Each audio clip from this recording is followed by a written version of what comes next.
बिना किसी देरी के चलिए सीधे इस बदलती हुई दुनिया के अंदर गोता लगाते हैं। आज हम पूरी कहानी को एक बहुत ही अलग और खास नजरिए से देखने वाले हैं, बेरू की नज़रों से।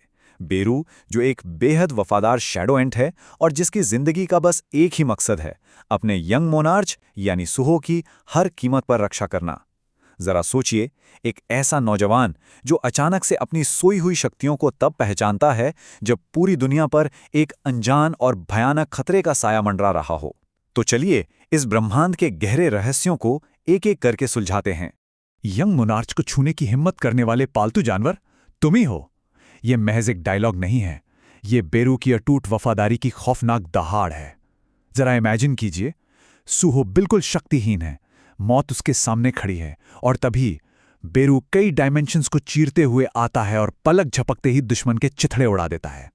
ये वो पल है जो इस पूरी कहानी का बेस सेट करता है। कमाल का सीन है ना? अब इस पूरी कहानी के बैकग्राउंड को समझना बहुत जरूरी है।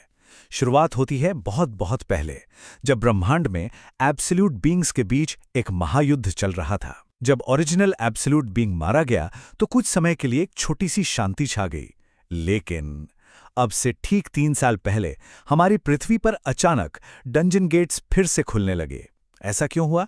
क्योंकि पृथ्वी अब एक बिना मास्टर की दुनिया बन चुकी है, जिस पर आउटर गॉड्स, जिन्हें इथारियम भी कहा जाता है, कब्जा करना चाहते हैं। और ठीक इसी समय वर्तमान में सुहो की असली शक्तियों का जागरण होता है। Section 1, dreams versus real survival.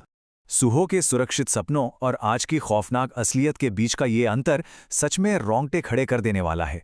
एक तरफ वो वक्त था जब सुहो के पिता जिनवू ने उससे सुरक्षित रखने के लिए उसकी शक्तियों को सील कर दिया था। सुहो सिर्फ अपने सपनों में इग्रिस जैसे शैडोज से लड़ता था, जहां जान जाने का 0 रिस्क था। लेकिन दूसरी तरफ असलियत देखिए कितनी भयानक है। कॉलेज में अचानक एक डंजन ब्रेक हो जाता है और नीली आग उगलने वाले मॉन्स्टर्स हमला कर देते हैं। ये बिल्कुल ज़ॉम्बीज़ की तरह हैं, बस एक खरोच और इंसान भी मॉन्स्टर बन जाता है। यहाँ कोई रीसेट बटन काम नहीं करता, यहाँ मौत परमानेंट है। Section 2, mastering the player system. अब जो लोग इस दुनिया में नए हैं, उनके लिए इस सिस्टम को समझना सबसे ज़रूरी है।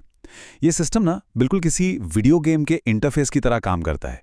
जब कोई प्लेयर बन जाता है तो उसे लगातार क्वेस्ट्स पूरे करने होते हैं, जिससे उसका लेवल अप होता रहता है। और सबसे बड़ी बात, इस जादुई इंटरफेस के जरिए सुहो के पास असीमित, जी हां, इन्फिनिट शक्ति हासिल करने का रास्ता खुल जाता है। ये कोई आम जादू टोना नहीं है, ये लगातार बिना रुके ताकतवर बनने का एक जरिया है। और यही वो चीज़ है जो सुहो को बाकी हंटर्स से बिल्कुल अलग ला खड़ा करती है। आम हंटर्स की बात करें तो उनकी रैंक फिक्स होती है, मतलब अगर कोई ई रैंक है तो वो जिंदगी भर वही रहेगा। लेकिन सुहो, वो एक सिस्टम प्लेयर है, उसका लेवल अनंत तक बढ़ सकता है। जब सुहो पर कोई जहरीला हमला होता है तो सिस्टम खुद ब खुद ऑटो डिटॉक्स कर देता है, जबकि आम हंटर्स को इसके लिए हीलर की जरूरत पड़ती है। इसके अलावा सुहो लगातार नए नए स्किल्स अनलॉक कर सकता है, जो किसी भी नॉर्मल हंटर के लिए पूरी तरह से नामुमकिन है। लेकिन ठहरिए, सिस्टम प्लेयर होने का मतलब ये बिल्कुल नहीं है कि इंसान अमर हो गया। जरा सोचिए, जब सुहो एक सी रैंक मॉन्स्टर से लड़ रहा था तो एक खतरनाक वार के बाद उसका हेल्थ बार गिरकर महज 1 एचपी पर अटक गया। सिर्फ 1 एचपी। दूर से ये सब देखने वाले बेरू के लिए वो पल कितना दिल दहला देने वाला रहा होगा। बस एक और छोटी सी खरोच और यंग मोनार्क का खेल हमेशा के लिए खत्म। Section 3, a loyal shadow returns. Dimensions पार करने में बहुत ज्यादा माना खर्च होता है। मैं कुछ समय तक इतना ही छोटा रहूंगा।